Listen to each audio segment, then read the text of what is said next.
Today we're going to look at three more psych records from 1968, so stick around for part 4 of this series.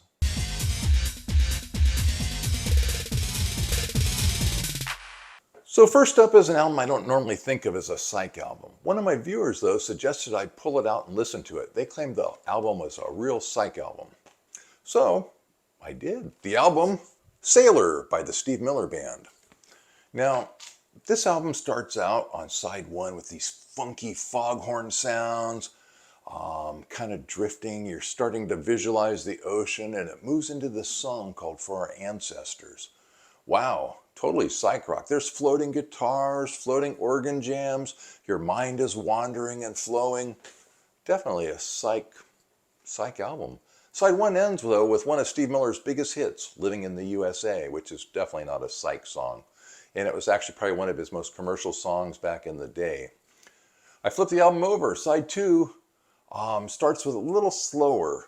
I'm not sure if it's really psych, but it does contain one of my favorite songs, Gangster of Love. Would I really call this an entire psych album? Probably not. Side 1, definitely psych, and definitely worth buying the album for. I really enjoyed it. Next up, we have an album that no one can say is not a full psych album. The album, The Crazy World of Arthur Brown by Arthur Brown. Now this guy's known for his very theatrical stage shows. His stage shows have influenced everyone from David Bowie to Alice Cooper. He oftentimes would start his stage show by being lowered down by a crane, dressed in a burning helmet, wearing goggles and this flowing robe, and once on stage he would jump around, do his trademark screech and dance. Now, one time he had a cauldron on his head soaked in methane, lit it on fire, and he actually had a little bit of an accident there. Guy's crazy. Now this album is designed to be played from side 1 all the way to side 2. Now, Brown originally envisioned this album as a rock opera called The Fire Suite.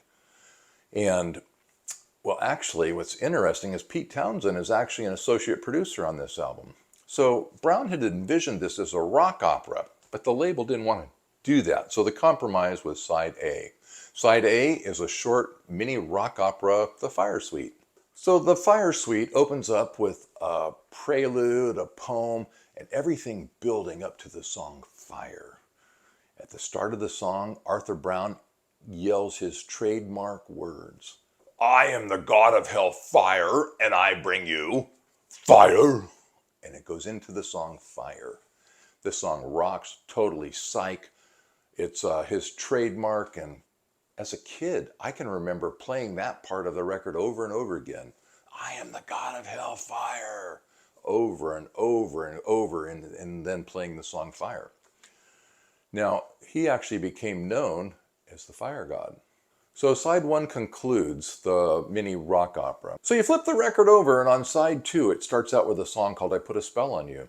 Now, I always thought this was a Creedence Clearwater song because they did a very popular version of the song. Turns out the song is actually written by a guy named Screamin' Jay Hawkins, and it's kind of more of a traditional blues song. Well, Arthur Brown puts his own special tweak on the song. This album is amazing.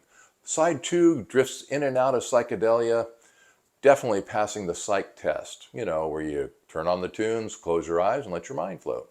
This is a definite psych album and definitely worth picking up if you can find it. I picked up my copy for $39 on Amazon. It's supposedly an original. I don't know. I liked listening to the record no matter what.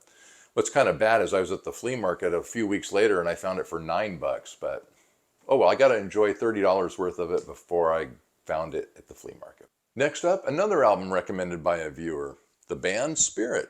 The album, The Family That Plays Together. Now, I was able to pick this copy up for $10.99 at Streetlight Records, and I had never heard of Spirit before. I put on side 1, and I instantly recognized the song, I Got a Line on You. I'm like, oh wow, this is great. After that song, the album sinks into psychedelia. One of the songs called Poor Richard really hit me hard. It had these haunting flutes and this floating guitar, and wow, it really, really moved me. I really enjoyed it. Another song on the album is called Jewish and is actually a takeoff on a traditional Jewish song, only it's totally psychedelic. This entire album is really, really good. It's psychedelia at its best, and I can't say anything bad about this album. So we looked at some pretty good albums today, and I have to say that I would purchase all of them again.